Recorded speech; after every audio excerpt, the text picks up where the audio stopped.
Sir. So my report for today is all about a guide for harvesting pichay from post-harvest to transporting. So what is post-harvest handling? So post-harvest handling refers to the series of activities involved in managing agricultural crops after they have been harvested.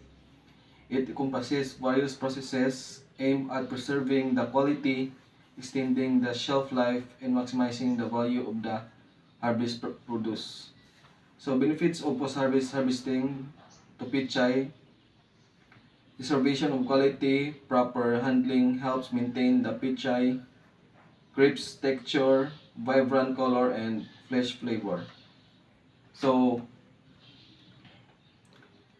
what the benefits of post-harvest handling included extended shelf life. It's by minimizing damage and decay. Post-harvest techniques can extend the pichay storage life.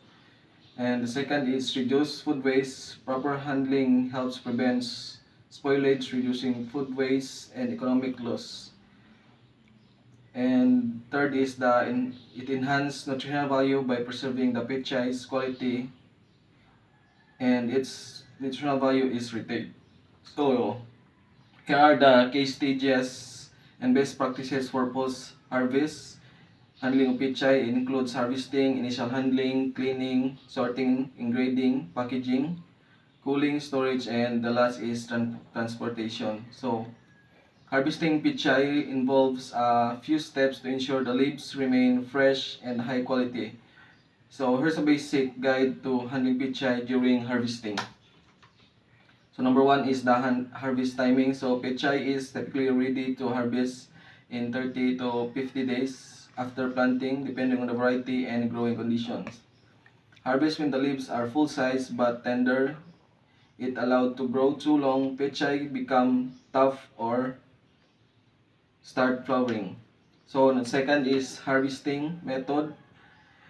For mature plants, use a sharp knife or scissors to cut the plant at the base about an inch above the soil.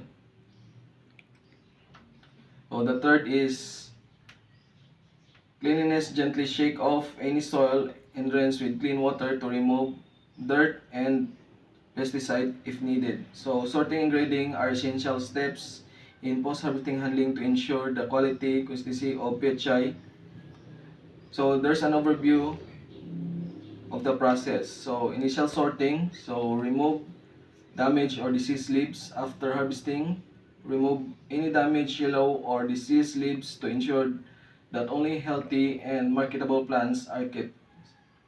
Second is the remove contaminants, so clean out any remaining soil, insects, or debris that might have been attached to the plants during harvest. So the second is the grading criteria. So grading pichay typically follows this criteria, although specific standards can vary by market. So it includes the size. So small typically for baby pechay, where the head is smaller, around 10 to 15 centimeter tall. So medium standard size heads around 20 to 30 centimeter tall. So larger heads usually over 30 centimeter tall. So the quality, it includes the following: the grade A, grade B, and the grade C. So grade A is the healthy, fresh, and firm heads with no yellowing or wilting. So the grade B is the slight imperfections like small spots or minor damage to the leaves. The grade C are the lower grade, which may have been sustainable blemishes, wilting, or other imperfections, often used for processing or for lower end markets. So next is the packaging for market. So after sorting and grading, pack the pechay according to its grade.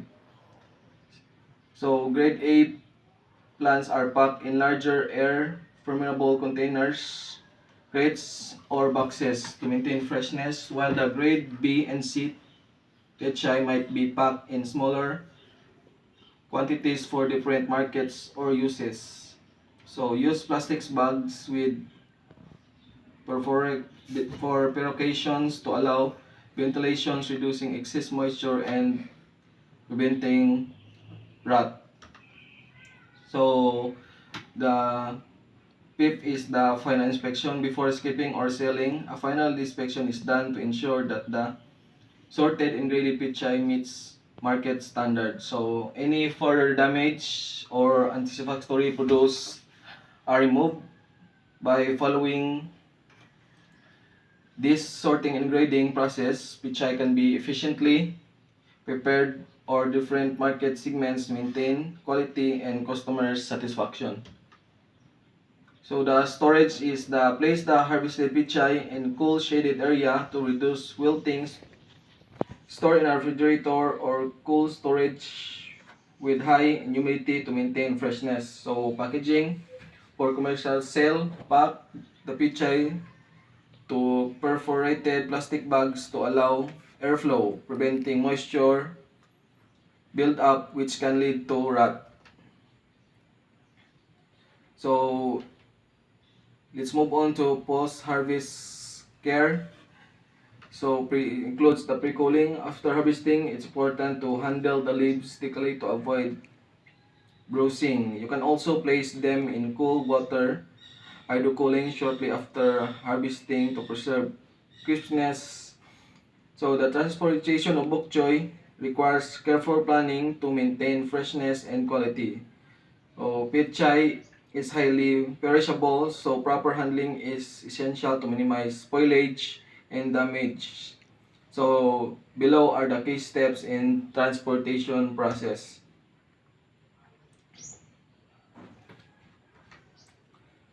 So transportation preparation includes the cleaning and packaging. So it ensures pechay is properly cleaned and free from soil and debris. So pack and perforated plastic bags, cartons, or crates to allow ventilation and prevent moisture buildup.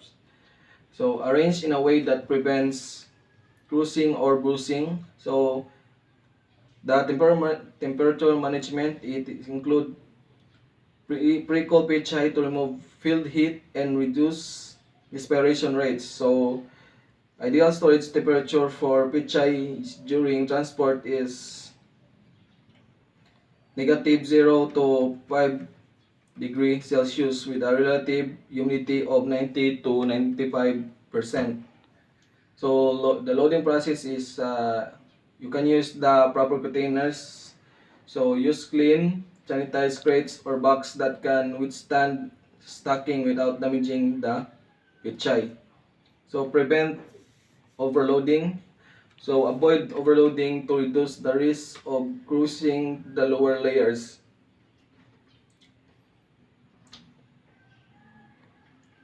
So the transportation conditions includes the refrigerated transport. So use a refrigerated truck or insulated container to maintain consistent temperatures, especially for long distances.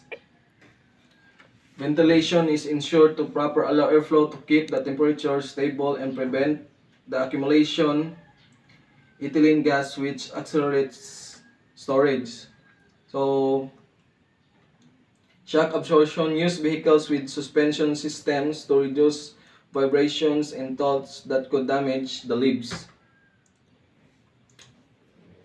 In transit monitoring, so regularly monitor temperature and humidity levels to ensure they remain within the ideal range. Inspect the pechay periodically for signs of wilting or spoilage, especially during long trips. Unloading and storage. Handle the pechay gently during unloading to avoid physical damage. Transfer to a cool storage area immediately upon arrival if the product is not sold or distributed right away. Ensure storage conditions are similar to those during transportation to maintain freshness. So these are the six key considerations during this transport. It includes the local transport for short distances, insulated vehicles, or shaded, well-ventilated trucks can suffice. So export transport. When exporting, additionally care must be taken with vacuum cooling advanced packaging, and compliance with import regulation.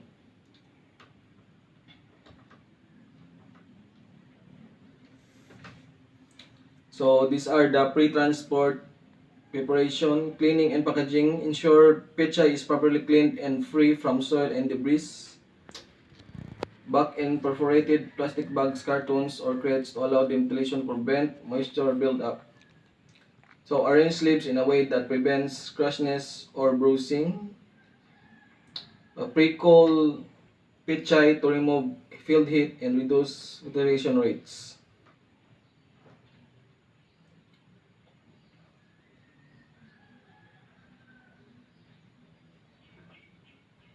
So let's move on to the value-added processing of pechay. So it involves transporting the raw vegetable into products that have been higher market value, extended shelf life, or improved inconvenience for consumers. Here are the various way to process the pechay value-added products. So number one is the fresh cuts products. Wash and pre-cut pechay, clean, trim, and package pechay in ready to cook or ready to eat portions. Second is the frozen products. Glaze and frozen pechay, preferably in hot water, then freeze it in a treatment to color nutrients. So package for retail as ready to use frozen vegetable for soups and stir fries. So vegetable medley include pechay and frozen mixed vegetable packs. So the third is the fermented products of pechay. It includes the kimchi.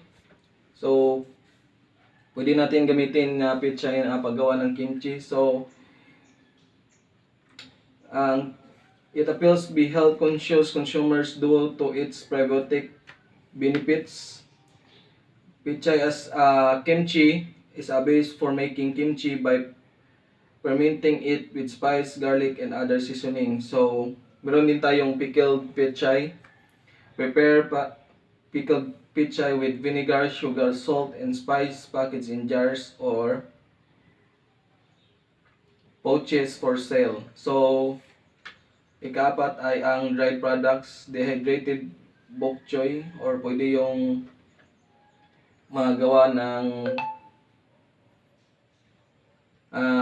drinks ang bok choy. So, using dry methods, sun drying, air drying, or freeze drying to create lightweight, long-lasting pechay is flakes or chips, suitable for soups, instant noodles, or as snacks. So, pwede din siya gawing vegetable powder, grained dehydrated pechay powder for use and nutritional supplement for or seasoning. Convenience stores includes the ready to cook meals. Incorporate for pechay in pre-pack microwave meals such as stir fried rice or noodles. So, and soup in broth. So packaged pechay is instant soup mix on a frozen soup basis. Canned pechay process and canned pechay in brine soups or stews for longer shelf life. So health and wellness products of pechay includes the smoothies and juices, and also the pechay supplements. It is a process into capsules or powders marketed for their health benefits. So meron din tayong processed snacks. So yung pechay chips, rare or fried bok choy leaves into a crunchy chips seasoned with spice and herbs. Meron din tayo ditong vegetable crackers, incorporate pechay into dough for crackers or biscuits. So yung byproducts ng pechay is sa products and waste utilization includes the animal feed. So use trimming and non-market grade for pechay as feed for livestock, composting, or biogas production. Convert pechay waste into organic fertilizer or energy. So here are the key takeaways for the future of pechay. So Health focus, Pechay Nutrient Value aligns with global health trends, making it a staple for future diets. So, second is the sustainability, transition to sustainable farming and process methods to attract eco-conscious consumers. Second is the innovation, invest in post-harvest packaging and farming technologies to minimize losses and boost efficiency. So in conclusion, Pechay has a very promising future as a versatile crop that meets the growing demands for health, convenience, and sustainability by leveraging innovations, improving production efficiency, and tapping the global markets. Pechay producers can ensure long-term success while contributing to food security and agricultural resilience. So that's all, and thank you for listening.